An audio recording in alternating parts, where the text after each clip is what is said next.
Hey, welcome to Three Count Commentaries. It's your boy Mongo Slade, and today we're going to talk about the Intercontinental Championship. Apollo Crews, Big E, Sami Zayn. So well, this was from SmackDown, February the 5th, 2021. So Big E cuts the promo because he found out he had to wrestle in a triple threat match for the Intercontinental Championship against Apollo Crews and Sami Zayn. So he does the "All my life I had to fight," which is a Color Purple reference. Um, if you know, you know. It's one of those things from the culture, capital T, capital C. If you know, you know. Black people. Anyway, he talked about being like Lady Liberty, bring your tired, your huddled masses, your bearded and your bald or whatever, and said that these two guys ain't ready. They ain't ready for Big E. So they have the match. Match is phenomenal. Match is phenomenal. Oh, we also forgot to talk about Sami Zayn. Sami Zayn cut a promo where he talked about where he called Caleb Braxton a propagandist, which I think is which was great. Uh, oh, somebody called Renee Young fake news. I forget who it was, but I love when they because he's supposed to be journalists like Caleb Braxton and Charlie Caruso with the beautiful lips. They're supposed to be journalists.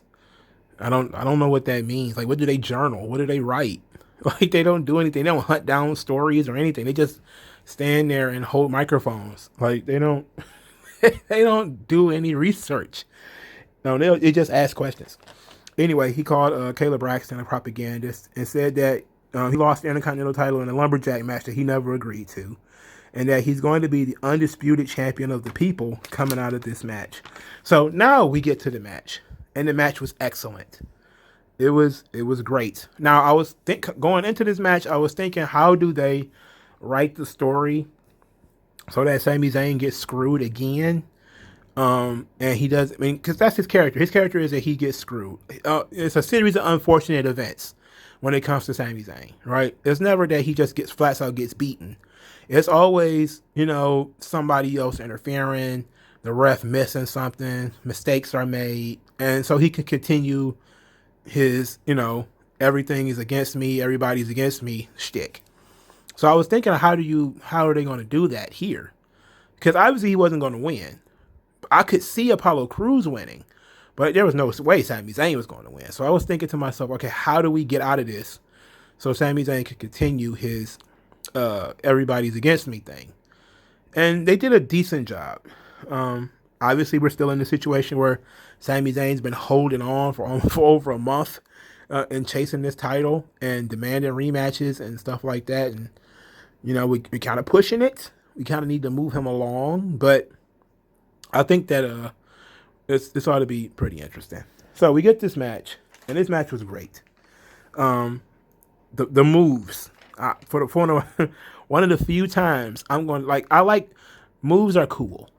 I just don't think that they're the only thing. I don't like triple threat matches though, but I like this one. I like this because these guys were actually doing good stuff. Paulo Cruz has integrated the triple German suplexes into his repertoire.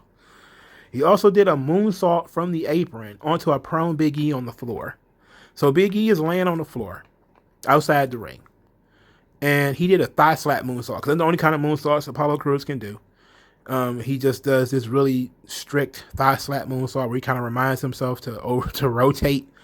So it was pretty cool. Then they did this nutty suplex. This shit looked dangerous. It was. You remember if you are a fan of old school ECW, you know the head and arm taskplex. And sometimes they have the capture taskplex. So you're in this situation. You had Apollo Crews hooked the leg and head of Sami Zayn. And then Big E came behind Apollo Crews and German suplexed him. And so Apollo got suplexed and Sami Zayn got suplexed. It looked like Sami Zayn was going to die. But Apollo Crews is strong enough that he was able to actually throw him, and it actually looked pretty fucking good. So the finish came with Sami Zayn hitting the haluva kick on Big E. He had him beat. That was almost a guaranteed 3 count. And then Apollo Crews pulled him out of the ring. So Sami Zayn was furious And Apollo Crews got really, really angry, grabbed him by his beard, grabbed him by his face, and all that type of stuff, beat him up. Then bench pressed him and threw him into the timekeeper box. And Apollo Crews goes into the ring to try to take advantage of a dazed Big E, and he gets hit with the big ending and pinned. So Apollo Crews loses again. Now he's showing some real frustration. I mean, he's breathing fire at this point, you know. But these three guys, this was really good. Now Apollo Crews is really mad. Obviously, they're furthering, they're slow burning this heel turn. They're slow burning the hell out of it. If I'm going to be honest, it's time for Sami Zayn to move on. It's about time for Apollo Crews to move on too, especially since they're dragging their feet on this heel turn. But you have so many people who are, who could use this spot when it comes to this mid card spot. And number one on that list is Cesaro. Cesaro has beaten Daniel Bryan twice. And now he's kind of like on a roll. And you also have Shinsuke Nakamura there. So you have to ask the question, what are these guys going to do? Are these guys going to, wrestle each other? Are they going to chase the Intercontinental title?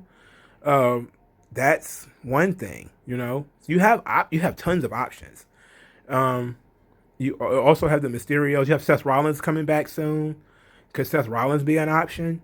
And I think that would be a pretty good match for WrestleMania. Seth Rollins versus Big E for the Intercontinental title. I think that's above Seth Rollins, obviously the other way around. Seth Rollins is kind of above the Intercontinental title. But I think that if you need Big E to move into a main event spot, Seth Rollins is a good opponent. And I think that's where we should go.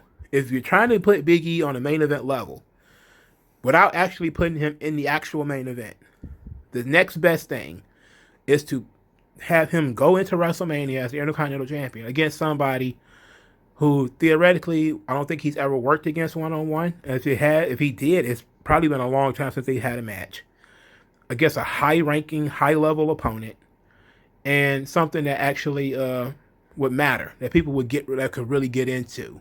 Like, despite the fact that so many people seems to hate Seth Rollins, people actually do pay attention to the stuff that he does. He is considered a top-level performer, a top-level main event guy, could easily be in the main event. So I think that's where you kind of want to go for Big E. I think that's the best option. But it looks like it might be some kind of multi-man scrum, maybe like a 6-man ladder match or some dumb shit like that. But I think if you want to elevate Big E, you give him a big feud. And I think that maybe you feed Cesaro to him at Fastlane or Elimination Chamber or something like that. And then you can get a round of rematches and stuff out of that. And then for WrestleMania, you go with Big E and Seth Rollins. I think that's pretty cool. I don't know who else Seth Rollins will wrestle unless it's going to be a cross-brand thing. Or he can wrestle Shinsuke Nakamura. That might be pretty cool too. But let me know what you guys think in the comment section below. What are you guys thinking of this Intercontinental Championship situation? I know Sami Zayn has to continue his conspiracy theory thing, but eventually that has to run out. That cannot last for another 2 months. It can't last till what is WrestleMania? April the 13th, 14th, or something like that. Like it can't last that long. April the 10th, 11th. It can't last that long. So we have to at some point begin to move him out of the way. And same thing with Apollo Crews. Even if we turn him, we eventually have to move him out of the way. So either he's going to win the title, which is entirely possible. I think that if he does turn heel, it will end up turning heel, I do think he probably should win it. But I think he should probably have a short run. I don't know. I think that this is it's all pretty interesting with Apollo Crews because we're still dealing with the aftermath of him sitting under the learning tree of Roman Reigns. And that's why I think that he needs the title. Because, I thought he was going to be involved with the Roman Reigns stuff. But I guess it was just a segment to, put some heat on Apollo Crews and begin his heel turn right along with the Paul Heyman thing. But I want to see more of that too. I want to see, how these guys take Apollo Crews losing. So that's my thing. But let me know what you guys think in the comment section below. Like this video, share this video, subscribe to this channel. Use the hashtag 3Count Commentaries to support the channel wherever you go. Bring more attention to the channel. I appreciate that. And send money if you want to support the channel. That's the best way to do it, especially since I'm snowed in. I can't really do too much. Buy me lunch. I appreciate that. I'll talk to you guys later. Peace.